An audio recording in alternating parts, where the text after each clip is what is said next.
अस्सलामुअलैकुम प्यारे बच्चों। तो आज के इस लेक्चर में हमने एक्सरसाइज 1.5 इसका क्वेश्चन नंबर 18 और 19 करना है। क्वेश्चन नंबर 18 की स्टेटमेंट को पहले समझें।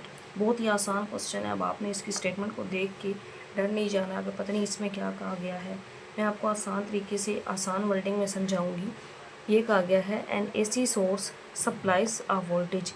एक AC सोर्स है जो वोल्टेज को सप्लाई कर रहा है। वो वोल्टेज V की वैल्यू भी गिवन है। Volts to a circuit with impedance, और वो जिस सर्किट को वोल्टेज प्रोवाइड कर रहा है उस सर्किट की इम्पीडेंस जी।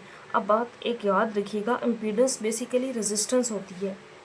जब एक से ज़्यादा रेजिस्टेंस की बात होती है वहाँ पे इम्पीडेंस कहा जाता है।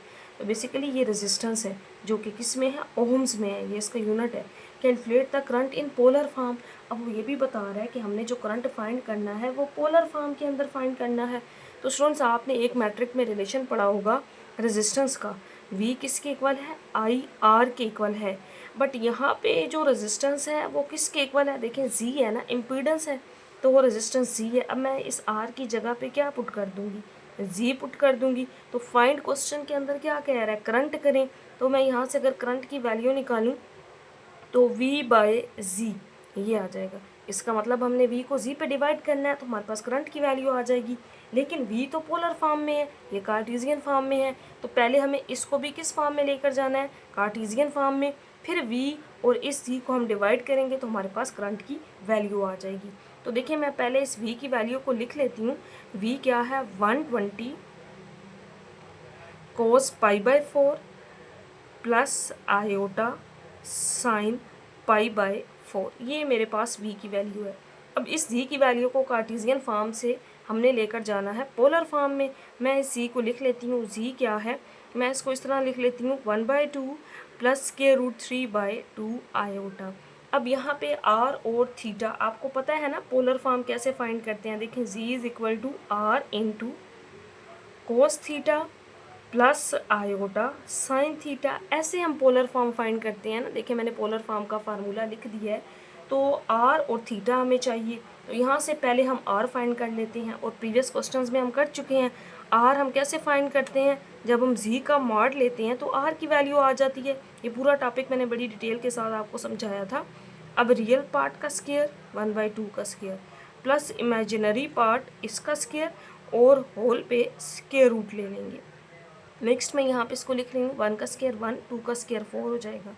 ये इससे कैंसल आउट 3/4 और यहाँ पे स्क्वायर रूट इसी तरह आ जाएगा। अगर हम इसका एलसीएम लें तो एलसीएम 4 ऊपर 1 + 3, तो 1 + 3 भी आपको पता है क्या होगा 4, 4/4 कैंसल आउट और 1 का स्क्वायर रूट तो 1 होता है। इट मीन्स आर की वैल्यू तो हमें मिल गई 1। अब हमने फाइंड करनी है थीटा की वैल्यू। और ये भी हमें पता है कि थीटा कैसे हम फाइंड करते हैं, tan इनवर्स y/x। तो देखें ये वैल्यू x की, ये y की, तो मैंने यहाँ पे लिख लिया y और डिवाइडेड बाय, अब x की वैल्यू लिख लेंगे 1/2। 2 से कैंसल आउट तो बाकी जो वैल्यू रह गई, सॉरी ये इस 2 से कैंसल आउट, tan इनवर्स √3। अब आपने कैलकुलेटर पे tan इनवर्स √3 निकालना है। डियर स्टूडेंट्स tan इनवर्स √3 बनता है tan 60, और tan 60 पे क्या होता है π/3। 60 को आप लिख सकते हैं ना, 60 डिग्री हमारे पास क्या होता है 180/3 बनता है, यानी कि हम 60 को लिखते हैं π/3। ये आ गया। तो अब हमारे पास आर और थीटा तो आ गया है, हम पोलर फॉर्म फाइंड कर लेते हैं। तो z is equal to r into cos theta plus iota sine theta. तो मैं अब इसके अंदर वैल्यूज पुट कर देती हूँ। आर की वैल्यू तो 1 है, इस तरह आ जाएगा। कॉस और थीटा की जगह पे π/3 प्लस आयोटा साइन थीटा, और यहाँ पे भी आ जाएगा π/3। यहाँ तक स्टूडेंट्स आपको समझ आ गई होगी। अब देखें हमारे पास V और Z दोनों किस फॉर्म में आ गए हैं, पोलर फॉर्म में आ गए हैं। तो अब हम करंट फाइंड कर लेते हैं। तो करंट का फार्मूला मैंने स्टार्ट में आपको बताया, V/Z। तो पहले हम ऊपर V की वैल्यू लिखते हैं और फिर हम Z की वैल्यू लिख लेते हैं। तो मैं V की वैल्यू लिख लेती हूँ 120 into cos π/4 plus iota sine π/4 divided by C की वैल्यू लिखेंगे, और C की वैल्यू ये है 1 into cos π/3 plus iota sine pi by 3। ये मैंने दोनों वैल्यूज़ लिख ली। अब स्टूडेंट्स देखें, दो कॉम्प्लेक्स नंबर्स पोलर फॉर्म में डिवाइड हो रहे हैं। ये भी हम प्रीवियस पढ़ चुके हैं। फार्मूला मैंने आपको बताया था कि Z1 डिवाइडेड बाय Z2 हो। ये फार्मूला थोड़ा सा रिवाइज करें, मैं आपके सामने अगेन लिख रही हूँ। वैसे तो हम इसको यूज़ कर चुके हैं पहले भी। R1 डिवाइडेड बाय R2 और डिवाइड हो रहे हो ना तो यहाँ एंगल में माइनस आता है, मल्टीप्लाई हो रहे हो तो फिर R1 R2 से मल्टीप्लाई और यहाँ प्लस आता है, लेकिन डिवाइड है तो θ1 minus θ2 plus iota sine θ1 minus θ2। ये फार्मूला हम यूज़ करते हैं दो अगर कॉम्प्लेक्स नंबर्स पोलर फॉर्म में डिवाइड हो रहे हो तो ये फार्मूला। अब इसी में देखें मैंने वैल्यूज़ पुट कर देनी है। R1 R2 θ1 plus sorry minus है ना, θ1 माइनस θ2 θ1 माइनस θ2 फिर साइन के साथ। तो इसी फार्मूला का अब हम यहाँ पे इम्प्लीमेंट करने लगे हैं। R1 डिवाइडेड बाय R2 और फिर कोस θ1 माइनस θ2 तो pi by 4 minus pi by 3 फिर plus iota sine pi bye 4 minus pi by 3। ये इस तरह से आ जाएगा। तो प्यारे बच्चों देखें, अब हम इसको सिंप्लीफाई करते हैं। 120 इसी तरह आ जाएगा और यहाँ पे हमें लेना पड़ेगा एलसीएम। 4 3 ज़ार 12।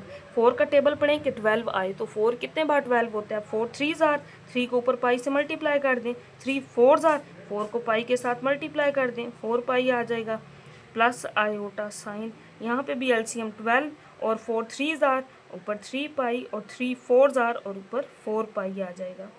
नेक्स्ट आपने 3 पाई में से 4 पाई माइनस करना है तो माइनस पाई बाय 12 और यहाँ पे भी माइनस पाई बाय 12 आ जाएगा। अब इसके बाद स्टूडेंट्स मैं जो आखिरी स्टेप है ना इसका वो इधर लिखने लगी हूँ। देखिए मैं एरो लगा के इधर आगे लिखती हूँ। तो 120 तो इसी तरह आ जाएगा और ये आ जाएगा कोस माइनस पाई बाय 12 और plus iota sign minus pi by 12। अब यहाँ पे स्टूडेंट्स हमारा आंसर आ चुका है, लेकिन एक छोटा सा कॉन्सेप्ट है, याद रखिएगा। फार्मूला मैं यहाँ ऊपर बताती हूँ आपको। देखिए कोस के एंगल में जब भी माइनस आ जाए ना, ये याद रख लीजिएगा, ट्रिग्नोमेट्री का एक प्रूव है। कोस के एंगल में माइनस आ जाए प्लस में चेंज हो जाता है, लेकिन साइन के एंगल में इस तरह से माइनस हो तो वो होल के साथ बाहर आ जाता है, कोस वाला तो प्लस हो जाता है। अब यहाँ पे इसको मैं लिख सकती हूँ, ये करंट की वैल्यू आ गई 120। कोस के एंगल में तो माइनस हमें पता है प्लस में चेंज हो जाएगा, इसका माइनस बाहर आएगा तो प्लस माइनस माइनस हो जाएगा आयोटा साइन पाई बाय 12। तो ये इसका आंसर आ जाएगा। तो यही तो क्वेश्चन में कहा गया था कि करंट की वैल्यू फाइंड करें और ये हमने फाइंड कर ली है। नेक्स्ट है हमारे पास क्वेश्चन नंबर 12। तो डियर स्टूडेंट्स सॉरी 19। अब इसकी स्टेटमेंट को थोड़ा सा समझते हैं और फिर इसका सोल्यूशन भी करते हैं। सेम क्वेश्चन नंबर 18 की तरह ही है। अब इसमें वो ये कहता है एन एसी सर्किट, एक एसी सर्किट है, हैज़ अ इम्पीडेंस। इम्पीडेंस का मतलब मैंने आपको पहले भी बताया कि रेजिस्टेंस होता है, जिसकी रेजिस्टेंस क्या है जी 3 - 6 आयोटा ओम्स है। रेजिस्टेंस ओम में होती है ना, इसका यूनिट होता है। And is connected to a voltage source, और इसको एक वोल्टेज सोर्स के साथ कनेक्ट किया गया है जो कि वोल्टेज क्या है 90 + 30 आयोटा वोल्ट्स। इसका यूनिट मैंने साथ आगे लिखा है volts. Find the current in both.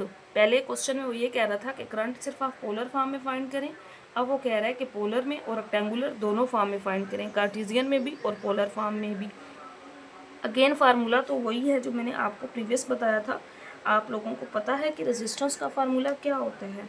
देखें आपने पढ़ा है ना प्रीवियस क्लासेस में भी, V = IR, बट यहाँ पे क्या है, R इम्पीडेंस है, टोटल रेजिस्टेंस है, इसको Z से वो डिनोट कर रहा है तो हमने Z से ही करना है। करंट का फार्मूला क्या बन जाएगा V/Z। इस फार्मूला की हेल्प से हम करंट फाइंड कर सकते हैं। तो पहले कार्टेशियन फॉर्म में हम फाइंड कर लेते हैं। I क्या होगा करंट V/Z। देखिए अब V की वैल्यू क्वेश्चन में दी गई है वोल्टेज की, जो कि कितनी है 90 + 30 iota, divided by Z impedance, ये जो रेजिस्टेंस है ये भी दी गई है 3 - 6 आयोटा। हमने इनको डिवाइड कर लिया। अब स्टूडेंट्स हम कॉमन ले लेते हैं, क्योंकि आयोटा बटे में आगे रैशनलाइज तो हमें करना पड़ेगा, लेकिन थोड़ा सा सिंप्लीफिकेशन आसान हो जाएगी अगर हम कॉमन ले लें। इसमें से 30 कॉमन, 33 ज़ार 90 और यहाँ आयोटा रह जाएगा। यहाँ से 3 कॉमन, 3 1 ज़ार 3, 3 2 ज़ार 6, ये वैल्यू रह गई। अब स्टूडेंट्स मैंने आपको स्टार्ट में बताया था कि एक कॉम्प्लेक्स नंबर जो होता है ना, ये 1 - 2 आयोटा है, थोड़ा सा वहाँ पे ब्लर हो रहा है, लाइटिंग का इशू है इस वजह से।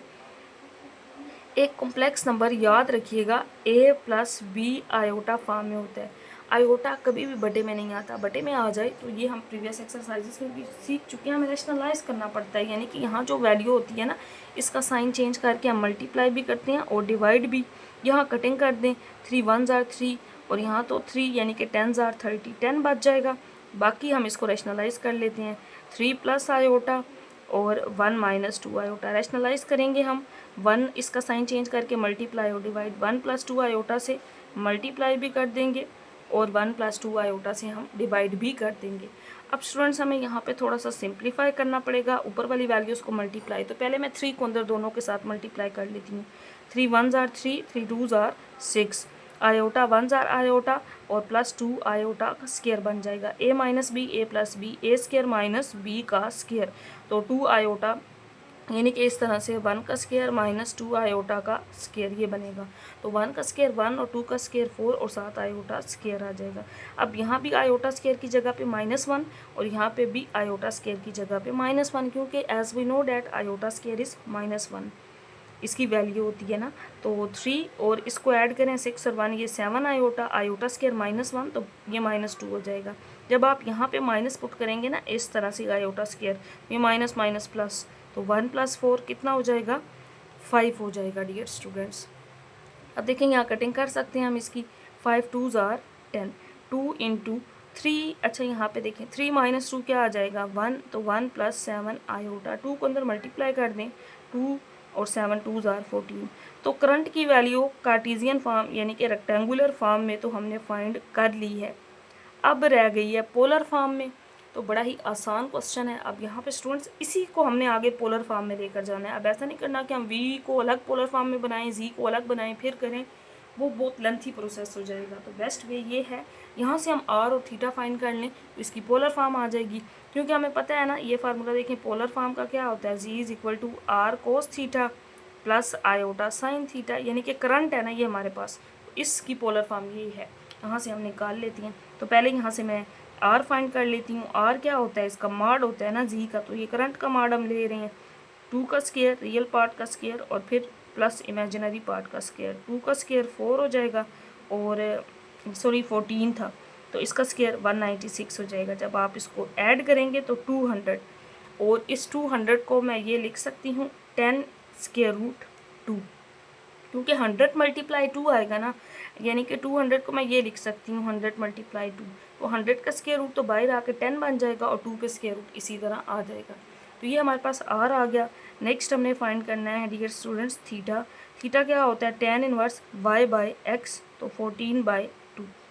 यहाँ पे अगर आप कटिंग करें तो 2 7s are 14, यहाँ 7 आ जाएगा और आपने कैलकुलेटर पे इसको फाइंड कर लेना है tan इनवर्स 7, इसका आंसर आपके पास पॉइंट्स में आएगा। तो आप कैलकुलेटर पे इसका आंसर फाइंड करेंगे तो ये आएगा 81.87 डिग्री।